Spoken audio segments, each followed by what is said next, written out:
well, no, we can't make a profit. We're going to get in trouble. We're going to risk our 501c3 status. It is not,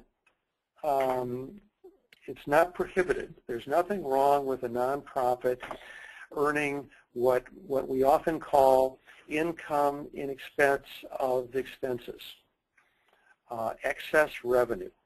In the for-profit world, it's called good old profit. But that's something that's very permissible as long as you do it properly. What we're not going to be talking about today is what a lot of people refer to as social enterprise. That's where you actually set up a business that's intended to make a profit.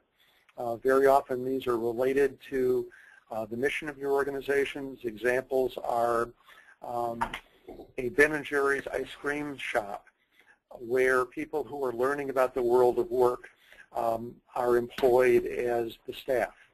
And it's all set up just like any other business, and it's designed to make a profit. We're not going to be talking about that kind of activity today. What we're going to be talking about mostly is things that are particularly related to your mission that can bring in revenue to earn. So what are some examples of earned income? And I think what we're going to do, unless we run into some background noise or something, is we'll just go ahead and leave the phones unmuted, unless Amir has already put them on mute. So, so what can you do to earn income? You can do a translation service where people that you're serving come in and have documents translated. Many organizations have done that. Many organizations have also, including Access here, also Access Ohio in Cleveland has done this for a while. And if they're on the phone later, and we think Amni from Access here in Dearborn will be on the phone after 2:30, and we'll ask her to share her experience with translation income. Also immigration services, where people are paying not for legal representation usually, although that's certainly possible, but typically they're paying for help in filling out the standard forms involved in the immigration process. Another popular earned income is concerts, films, and that sort of thing, where people are paying an admission charge to attend that. And the Arab American Museum has a lot of experience with that here in Dearborn. Farah from the Center for Arab Culture in the Boston area has a lot of experience with that, and when she's on the call, we're going to ask her to share that. We've also had some new experience gained by the folks down at the Aleph Institute in Atlanta, and they'll be sharing their experience. If you are putting on classes like dance or calligraphy or learn Arabic, if you're putting on a summer camp or an after-school program, those kinds of activities often have fees associated with them that help underwrite the costs and may even turn into excess revenue beyond the costs of providing that service. A good example of the summer camp is found at Al-Bustan in Philadelphia. Very successful summer camp for many years.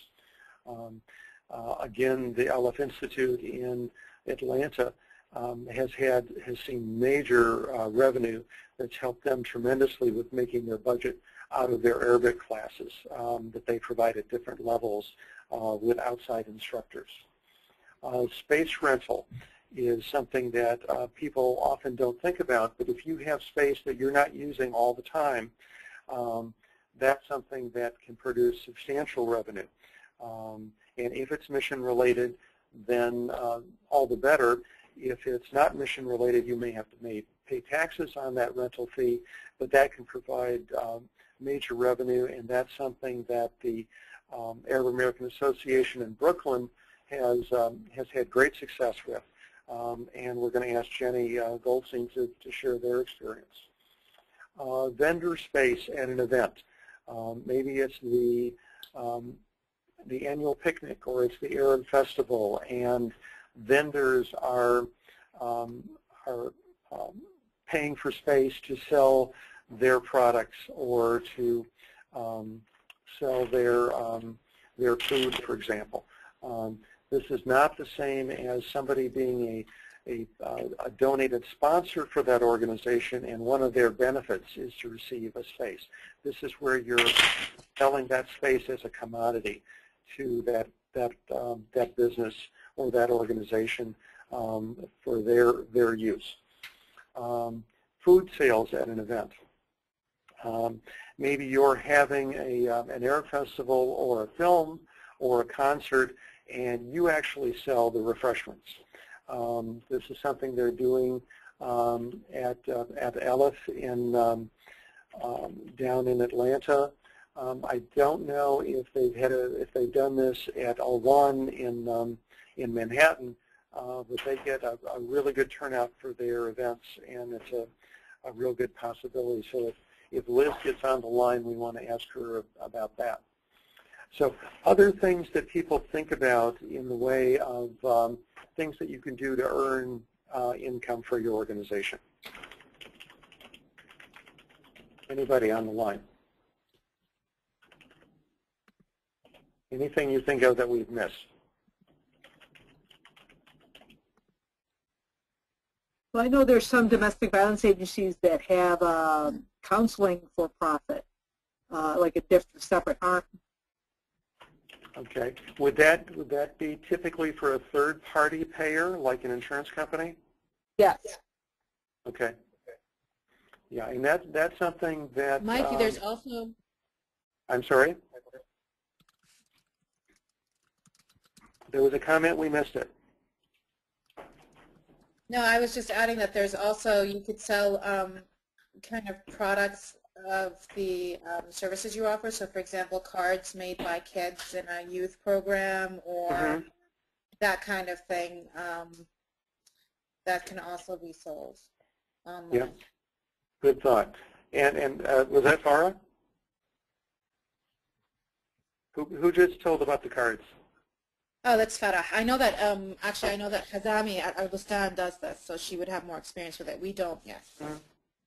Yeah, and if Angela's on the call, we're going to ask her in a minute to share their experience at Elif. Are you on, Angela? Okay. Or Hazami? Okay. Any other thoughts about different ways to earn income? Mike, you can sell memorabilia like T-shirts and other things too on events. Yeah. Good. Have you done that with the film festival? Yes, we did sell T-shirts with the year and the logo and whatever theme or poster we had on the for that year on the T-shirt. Great. What that's the Arab Film Festival in San Francisco, for those who aren't aware. What other kinds of items did you sell for the festival? Well, we tried mugs, we tried wristbands, we tried things. You can be creative on what people are buying. At that time, and kind of think of an idea to capitalize on the trend. Of course, one of the great issues when you're doing something like that is inventory. How much are you going to have to put out front, and what if it doesn't sell? Does it have a year on it, or can you sell it in succeeding years? I know I've gone to our jazz festival here in Detroit every year, and my specialty is buying the T-shirts that are greatly marked down from previous years.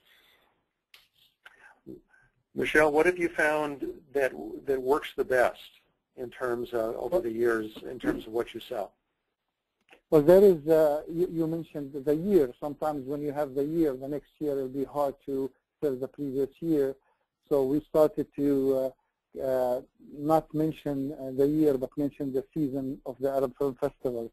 And the good thing about the year is you get the diehards who buy them every year and they became collectors. Like they like to have, you know, they come and buy it, and not one or two, but sometimes they buy for the whole family sometimes. And they tell you, yeah, the nephew knows what his gift's going to be this year. Yeah, and they're proud. They say, oh, I've got every year, and, you know, the colors this year are good. Why don't you have this? They become your customers, and in the same time, not just customers, but for the T-shirt, but there is something to connect them to the season. And now you've got free advertising year-round, right? Yes, and so I used to do a couple, one with the year and one without the year, so people can. For the next year, you will sell also, you know, the same shirt, and you just do the year, the extra every year you do the year. Mike, there's another creative, I'm sorry, this is Farah again. There's another creative option for this. There's something called Cafe Press. There are several services off like that which allow you to do one-off ordering. So you upload the design, but when it's ordered as a one-off. And you're charged for whatever the price is. So for example, if it's a T-shirt and it's $9, but you can charge $15 for that T-shirt and keep the $6 difference. And that way you don't have to deal with inventory, etc. So that's all ordered online? What? That's ordering online? It is ordering. It's all online. For the customer? Yeah. The problem is that often the items are, you know, obviously higher than ordering a large quantity of them and having to store them. But if inventory is a real problem and you feel that the item can take a slightly higher price from people, it's a good way to not have to deal with inventory and a large upfront cost. Yeah, and that's cafepress.com? Yeah, Cafe Press is one of them. There are several different services that are like that, but Cafe Press is the first one that comes to mind.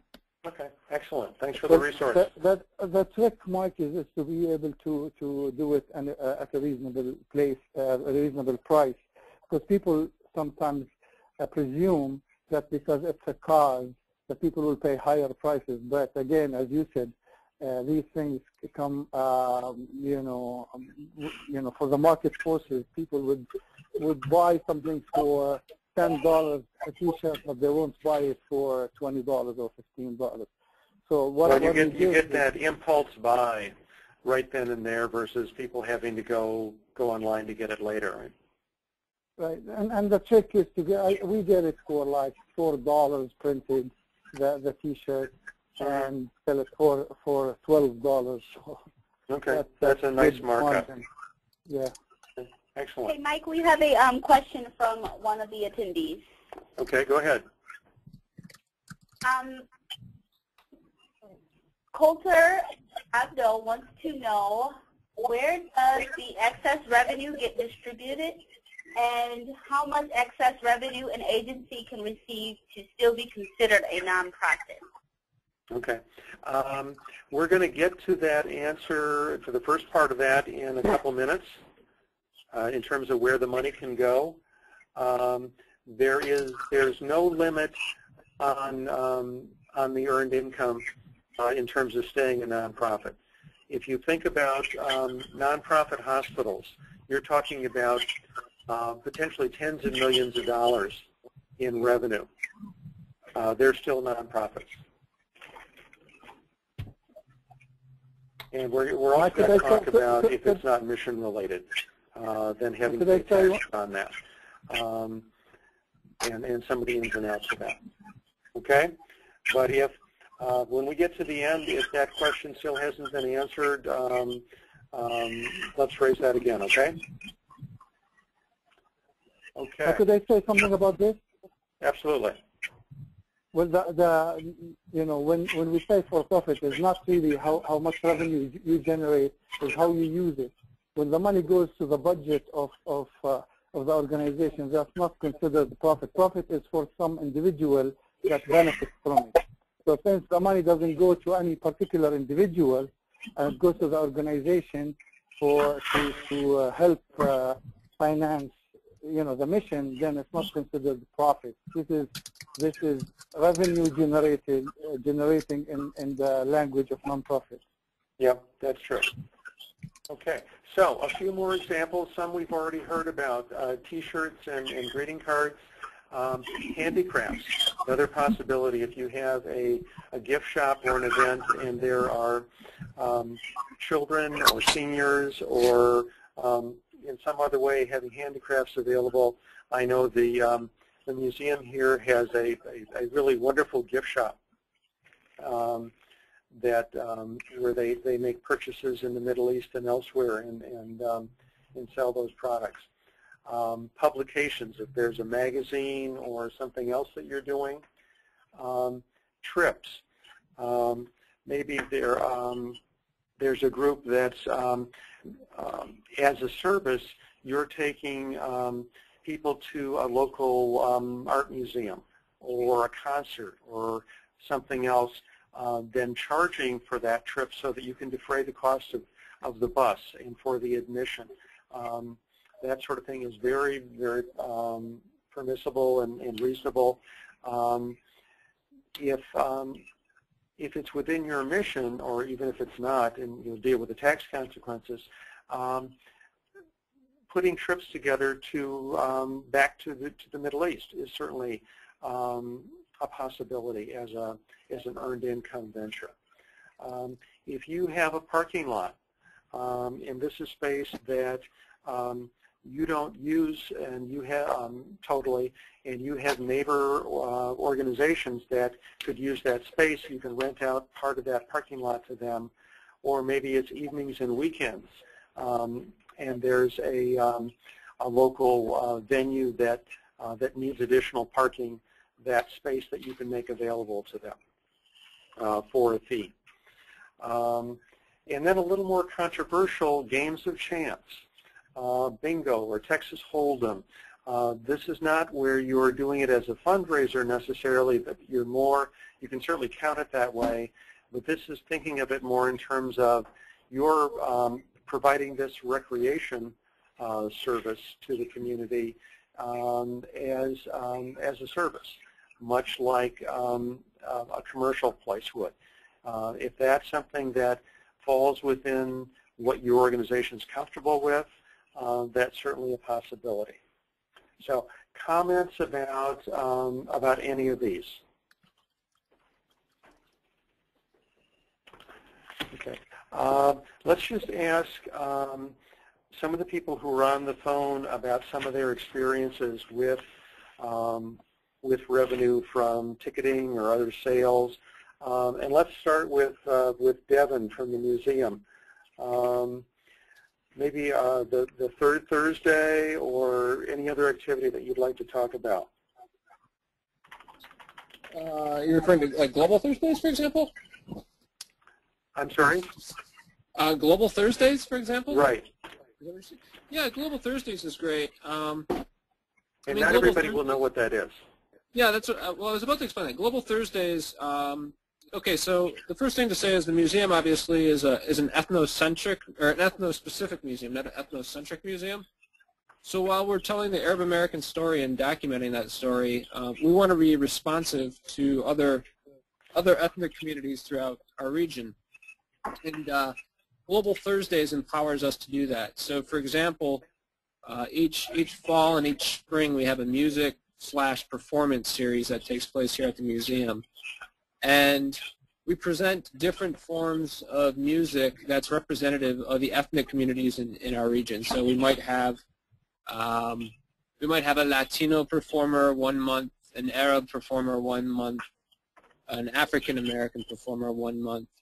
And the goal is really to bring people together over music so that they can kind of put down some of their differences and look at the similarities amongst us.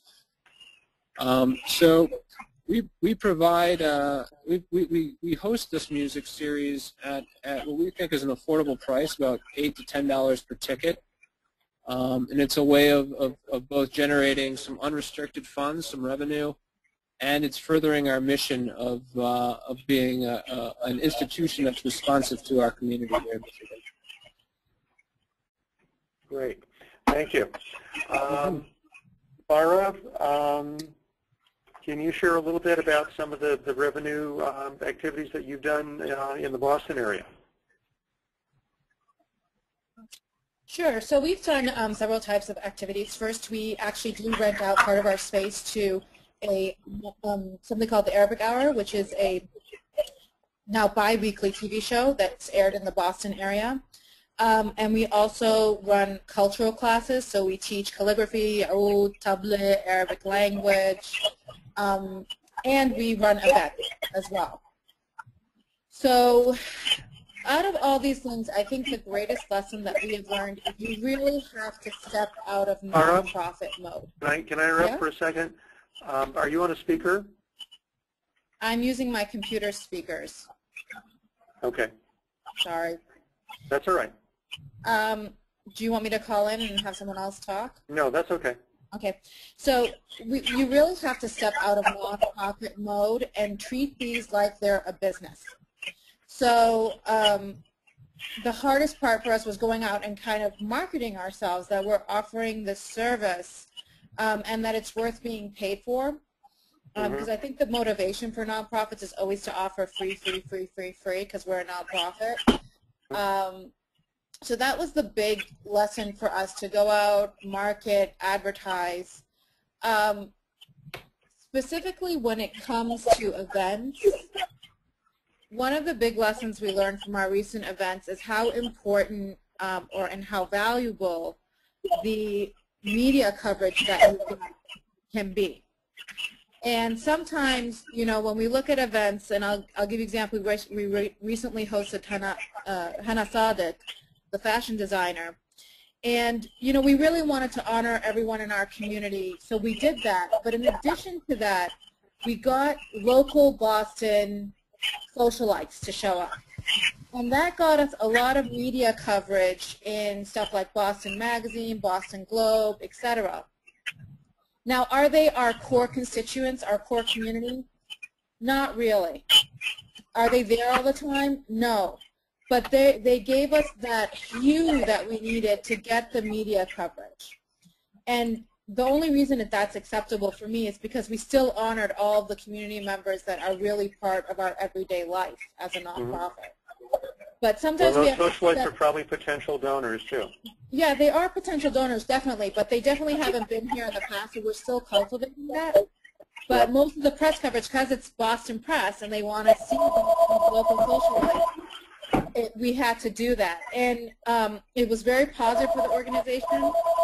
But it's that stepping out of that nonprofit mode and thinking strategically about how to make an event work for you, not only from a financial point of view, but also from the press and media. Whoever has the phone ringing, please mute your phone.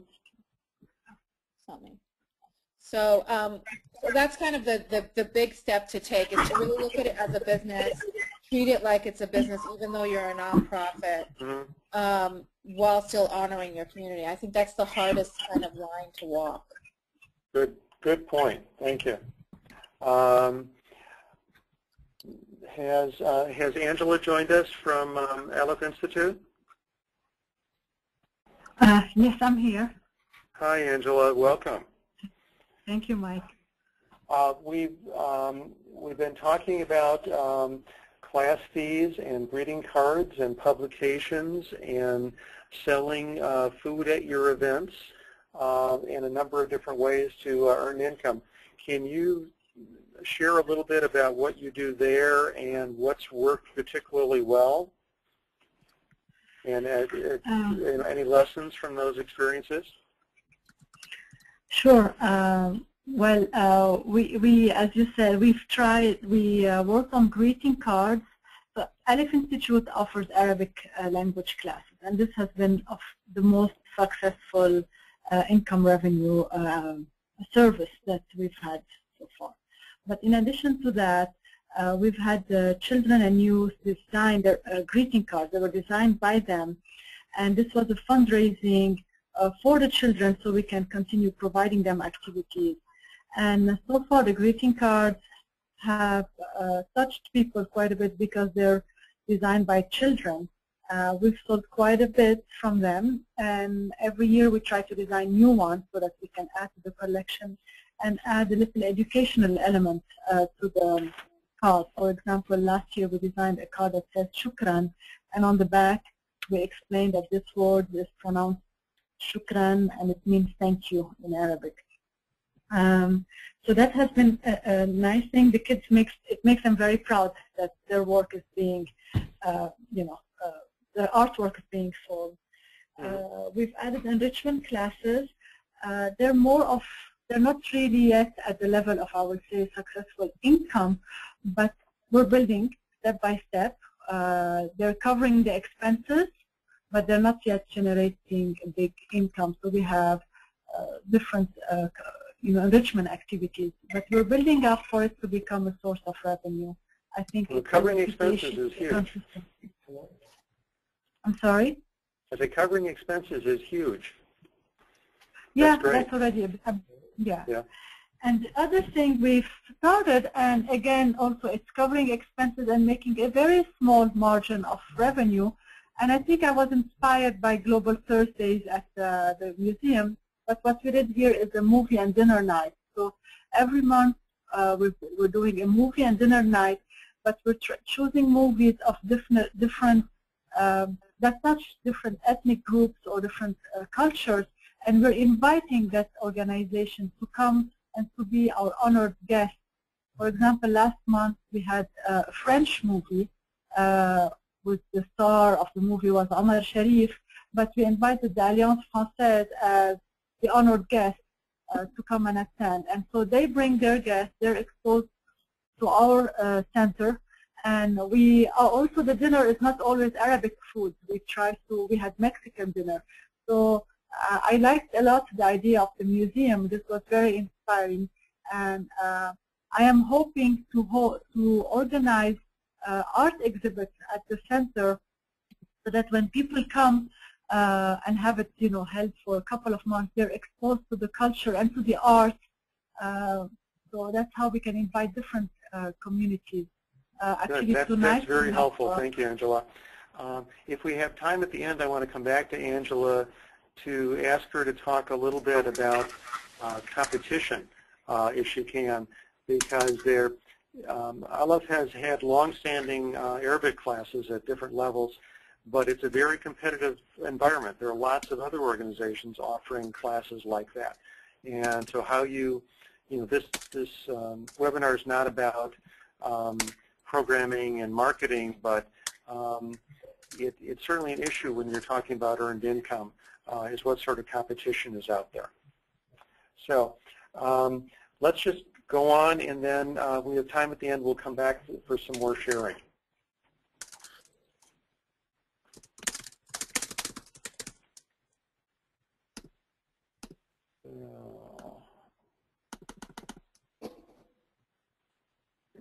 Okay, so why earn income? I think we've already talked about this, but clearly these are new funds that can be used to start new programs or to improve existing programs.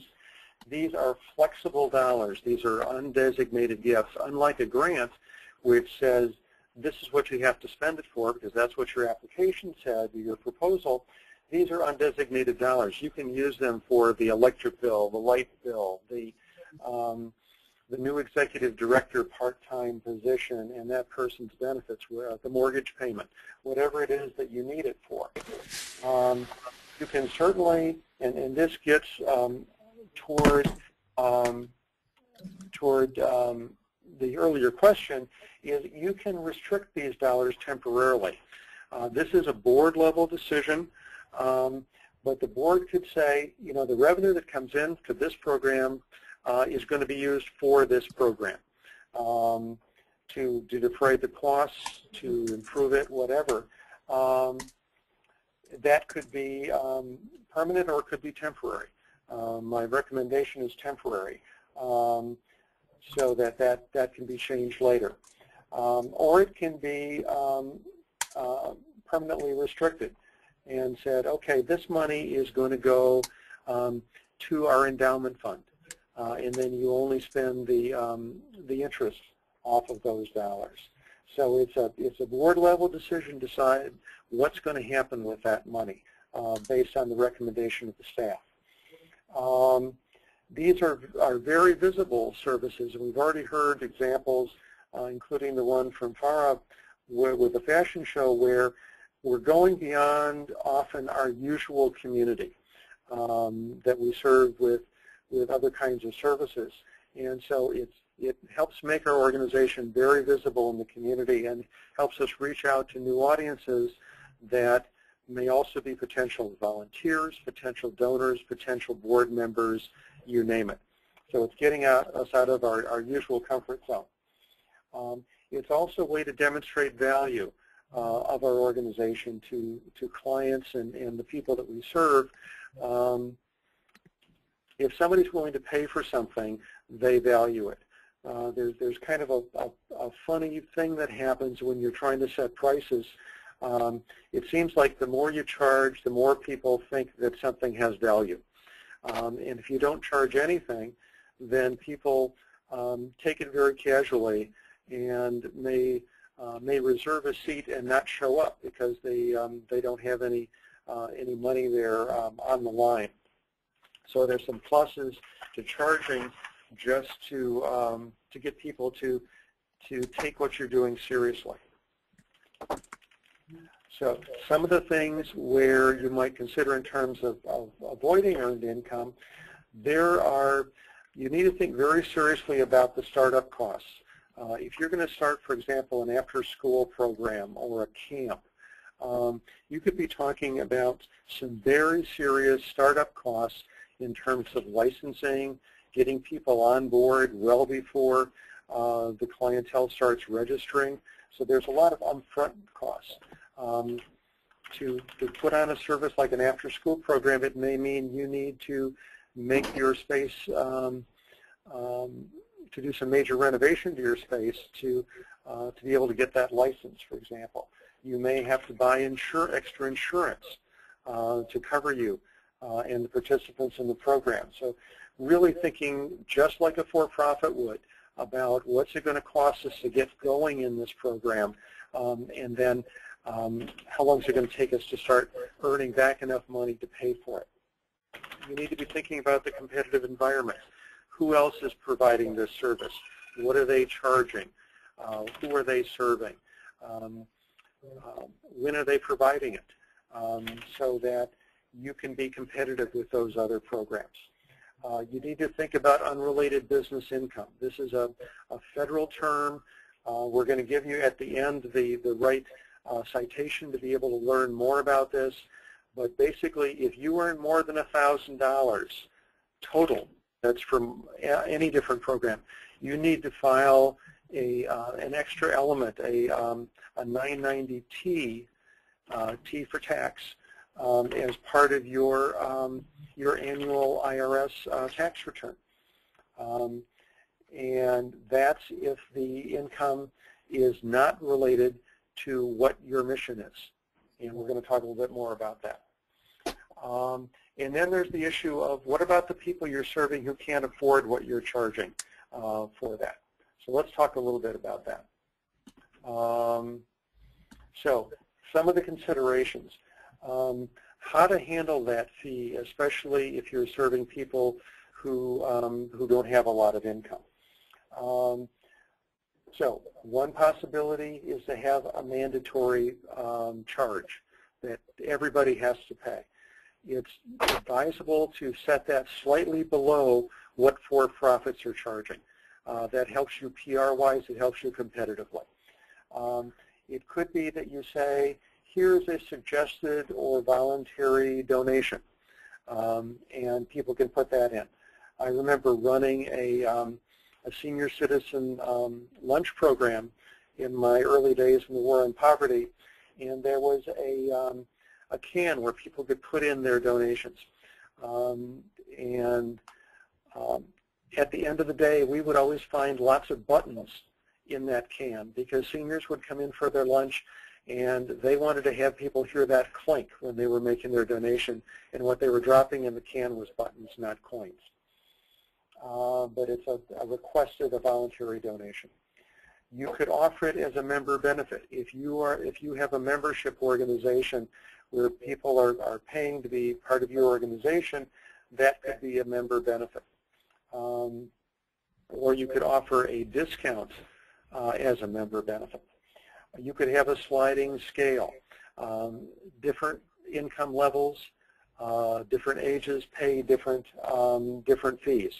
That's cumbersome. It's a little takes some management, because then you have to go through some sort of a means test where you have to ask people, well, what is your income?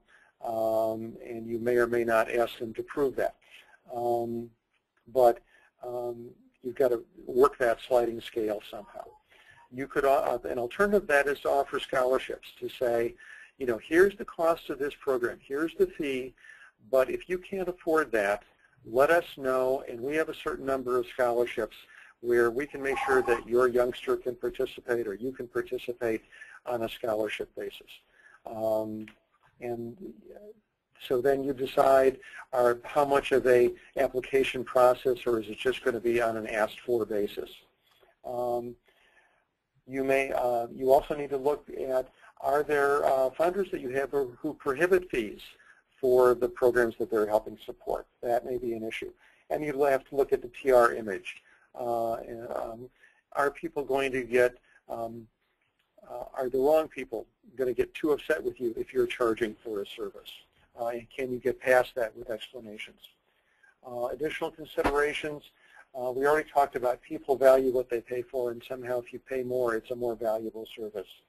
The unrelated business income, we talked a little bit about. We're going to give you a reference for that, but the basic line on that is, if the income is not related to your mission, so that, for example, if you're renting out space to a business, you're renting out space to a professional who is not providing a service that relates to your mission, then if you're renting out your parking lot to something that isn't related to your mission, then you're going to have to pay standard corporate income tax on that profit. One of the pluses is you can offer that service to the broader community. So we talked about things like bringing the French community in to your film for that month. Very, very important for you to be thinking about how well you can do that program within your mission. If you can't do it well, you're not going to be competitive. You're going to end up looking bad, and you're certainly not going to make a profit. You may not make the revenue to make the costs of the program. And then related to that, what can you do well that you can charge for? You need to be assessing the costs, insurance, including the insurance we talked about, assessing the competition, and very, very importantly, engaging your board in the early discussions about what we're thinking about and what are the ins and outs, what might make sense. We've got some resources we want to share. These will be on the website by the end of the week. There's a publication called Understanding Fee-for-Service Models from a consulting firm called Bare Mighty Wings. It's a thick downloadable piece that you can look at online or make yourself a copy of, but it's got a lot of the ins and outs of earned income. We mentioned the PowerPoint from the slides at the conference for the Maximizing Earned Income Endeavors. That's there. There's a book that we recommend called Financial Leadership for Nonprofit Executives. You can get that through Amazon or anybody else. The IRS publication you have there, and we're going to put this this PowerPoint on the site as well, so that as well as the recording of this workshop, so that you have that. But you can go to the IRS at this URL and get all the ins and outs of unrelated business income tax. There is also on another site that you see here a break-even calculator. This is a wonderful little piece where you plug in, here's our initial cost, here's the number of units, here's the cost per unit. How many units do we have to sell before we get back our initial investment and then start making money? So it works it out very nicely for you there. There's a very good small business resource center run by the Small Business Administration. Nonprofits are essentially small businesses, and there's a lot of stuff there about marketing and insurance and all kinds of things. In the same vein, there's a group of retirees called the Nonprofit, or the Service Corps of Retired Executives. And they're people that can do consulting for you for free as a small business. Just look up SCORE at this website, and you can find your local edition of SCORE. There is a Nonprofit Risk Management Center. These are people who know all about risk management. That is, what do you need to do to cut down the possibility of harm happening to somebody, and how to prevent it, how to get somebody else to adopt the risk through their insurance policies, what sort of insurance policies you need to get to protect your organization, the people you're serving. And then, of course, you've got the NNAAC website. Under resources and under fund development, we already have a lot of resources, but we're going to be adding more. So additional questions or thoughts that people have from today's webinar and their experience with earned income? Hey, Mike, we do have 2 questions. Okay, go ahead. The first question from Hatim is, why would a side business like a coffee shop not be considered earned income? Probably because there's nothing in your mission, and you got to go relate to the mission statement in your 501c3 application. You're not in the coffee business. You didn't get your 501c3 to provide the public with coffee. That's not your mission. It's not what you're about. So it would be a social enterprise, but it would not be mission-related income. And we have a second question regarding generating rental income. Do we need a special lease agreement? And if yes, we appreciate if anyone can share it with us. Great. Jenny, are you on the phone from the Arab American Association of New York? Okay. If you go to the NNAAC website, under members, that's NNAAC.org, members, you'll see all of our members with their contact information. So the Arab American Association of New York in Brooklyn, New York, Jenny Goldstein, they have that, and I'm sure they have a lease arrangement. Anybody else who rents space that might be able to be helpful? Yeah, Mike, this is Liz from L1. Okay, Liz, welcome. Do you have a lease agreement or a rental agreement for people that use your performance space? We actually don't at the moment, but it's something that we're working on getting because it is more labor intensive just to negotiate each of those rentals on a case-by-case basis. Okay, and that's a good example for people who have space, like the Aleph Institute. There are people who may be mission-related, who may be people you partner with or could partner with, who need space to provide their services, and that's a source of potential revenue. Okay, and that's something that Alwan for the Arts in Manhattan has done with some success. So I encourage you to talk with Liz about her experience. Mike, I think Jenny was on the line. I heard her pop in there, but CAC does this as well, and we just drew up basically a lease agreement very similar to. Well, it's not. It's a sublease agreement, and we just passed it really quick by a lawyer that outlined everything. And the tenant, who is, because they are of the same kind of, we have the same mission or similar overlapping mission, we were able to do that. And it's been working out quite well for us. It takes a big burden off. Good. So my guess is you will not have to pay unrelated business income tax on that. Because it relates no, we to your actually mission. checked on that before we did it. Yeah, it relates definitely, so they're a very good fit with us. So we're not going to be paying nothing like legal counsel. Exactly, and also with the thing, the other thing that is that because of the work that they do, we can also combine efforts with them. So for example, we brought in a Rajesh Hadi, who's an author. He came in all the way from Palestine, and when he was here, the first thing he did was he had an interview with them on their TV show, and then he gave a live book reading for us.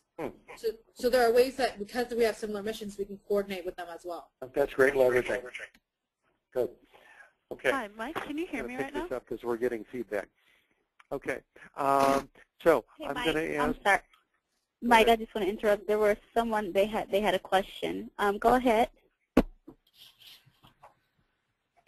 Yeah, somebody has a question? I'm not sure if you can hear me. Yeah, I can hear you. Oh, great. This is Jenny at the Arab American Association of New York. Oh, hi. Welcome. I've been trying to. Good. I've actually been on the call the whole time and couldn't figure out how to make myself heard. But thanks, Badaf, for standing up for me. Would it still be helpful to hear something about our rental situation, or have you moved past that? You know, let me do this. Let me run through the close, and then for people who need to get off, and then we'll come back to you. Okay? Cool. Thanks a lot. Okay. So we already talked about the NAAC website, www.naac.org. There are 2 webinars coming up for your calendar. January 24 at 2 o'clock, we'll do a webinar on engaging your board as ambassadors for your organization, having them fully engaged in the community relations aspect of their responsibility. And then February 21, we're going to do a webinar on good software, software that people have used that they find really useful, that they want to tell other people about. And then we want to ask, and rather than take time now because we've run over, I want to ask people to email me with any suggestions for future webinar topics and any other issues that they might have. I want to make sure that we thank everybody who was able to share their experience today. I hope everybody found it valuable, and we'll follow up with each other. If anybody needs any contact information, again, go to the NAAC website under members, or you can contact me and we'll put you together. So back to Jenny. So the American Association of New York has some really good experience with revenue from rental. So tell us a little bit about that. Great, thanks. So we have 2 storefronts in Bay Ridge, and we have the upstairs as well. So we have a decent amount of space, and for a few years now, we've rented an office every day to a local HMO that offers free or low-cost health insurance to our clients. And it's a really symbiotic relationship because they pay us rent, so we're able to cover a fair portion of our monthly rent through the rental income from the HMO. And in fact, we rent to 2 HMOs, and they have separate days. So 6 days of the week, we have an office that has a representative from an HMO.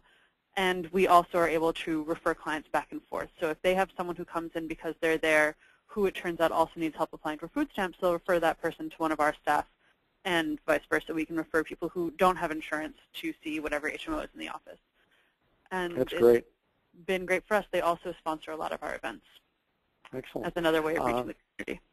Good deal. I want to share an experience with, or not an experience, but a thought that, or something that came up with another organization that shall remain nameless at this point, because I'm not sure what they did with it. But the state welfare department wanted to have space in their office to be able to process people applying for public assistance. And they want to know what I thought of that, and the answer was, that's terrific. It helps them serve your community. It helps you enable people to get public benefits. However, why not charge the welfare department to use that space? They're motivated to want to serve your community. That's a benefit to them. If you didn't provide the space, they'd probably have to go down to a strip mall down the street to rent space to serve your community. Why not let them pay you out of that those funds that they have to meet the cost of providing that service? It's certainly worth an ask and worth a negotiation. So anything else that anybody would like to share? Mike, this is Alex Isaac. I just want to let you know that I wasn't sure you could not hear me on the internet, but I was all the time, here, and that was a good presentation. I do not have any questions. Okay.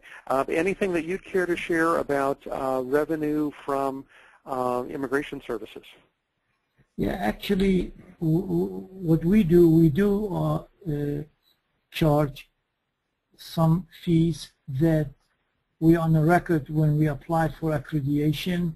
Normally, the Board of Immigration Appeals request what you're going to be charging, and so we follow the formula that we've been accredited, use it in our application. And however, some of the people that they come in here, they can't even afford to pay that, so the doors are always open. Mm-hmm. And some that they will pay the requested according to that formula that I said to you. In addition, they do contribution toward our membership. So it's really we gain some from one way, and few of them they become members, maybe for a year or maybe more. Good deal. If anybody's interested in income from immigration services, Amni Talib, who is the co-director of social services here at Access in Dearborn, is a good resource. I know they also do a fair amount of that work at Access California Services in Anaheim. Anybody else? Mike, I had a question. This is Teresa from First Step. Sure. I have a donor that went to a conference on the west side of the state, Family Foundation Conference, and she said she heard about this trend where high-level donors would almost invest in your nonprofit, but the nonprofits would return a percentage of profit like they would if they invested in a mutual fund or something. Mm-hmm. And I just wondered if you'd ever heard of nonprofits doing something. I hear it sometimes like in the microloan programs you hear in different countries, but have you ever heard of anything, or does anybody have experience with something like that? Yeah, there's a lot of stuff on the internet about that. It's gotten a lot of talk, but not a lot of real life experience. Anybody on the call who's had experience with that or knows something about it? Okay. Sounds like it's kind of a new concept. Give me a call offline, and I can point you to some resources in that area. Okay, great. Okay. Alrighty. Thanks, everybody. Sorry we went a little over, and had some technical problems in the beginning, but we appreciate your patience and hope that that you got something of value. Special thanks to Amira for holding down the fort and getting us started with this webinar service. So have a great rest of the week. Bye-bye. Thank you.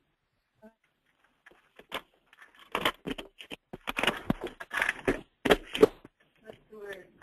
Maddie just forwarded me. She had written you, but she didn't hit reply all. So she just forwarded me just now.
The organizer has